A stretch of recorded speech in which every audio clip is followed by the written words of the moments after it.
స్వరం మీ హృదయాల్లో ఎప్పటికీ మారుమోగాలి. జీవితం ఎంత చిన్నదో మనం వెళ్ళిపోయాకే చాలా మందికి తెలుస్తుంది. అందుకే ఒక మాట గుర్తుంచుకోండి, కలలు కనండి, కానీ వాటి కోసం ప్రతిరోజు కష్టపడండి. మీపై నమ్మకం ఎప్పుడూ కోల్పోవద్దు. మీ కుటుంబాన్ని ప్రేమించండి. మిమ్మల్ని ప్రేమించే వాళ్ళ విలువ తెలుసుకోండి. నవ్వుతూ ఉండండి, ఎందుకంటే మీ చిరునవ్వు ఎవరికో ఒకరికి ఆశగా మారచ్చు. ఈ రోజు మీ దగ్గర ఉన్న సమయాన్ని వృధా చేయకండి. రేపనేది ఎవరికీ హామీ కాదు. నా పాటలు ఈరోజు ఆగిపోవచ్చు, కానీ నా స్వరం మీ హృదయాల్లో ఎప్పటికీ మారుమోగాలి.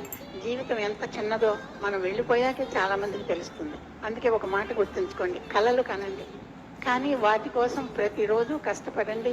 మీపై నమ్మకం ఎప్పుడూ కోల్పోవద్దు. మీ కుటుంబాన్ని ప్రేమించండి. మిమ్మల్ని ప్రేమించే వాళ్ళ విలువ తెలుసుకోండి. నవ్వుతూ ఉండండి, ఎందుకంటే మీ చిరునవ్వు ఎవరికో ఒకరికి ఆశగా మారచ్చు. ఈ రోజు మీ దగ్గర ఉన్న సమయాన్ని వృధా చేయకండి. రేపనేది ఎవరికీ హామీ కాదు. నా పాటలు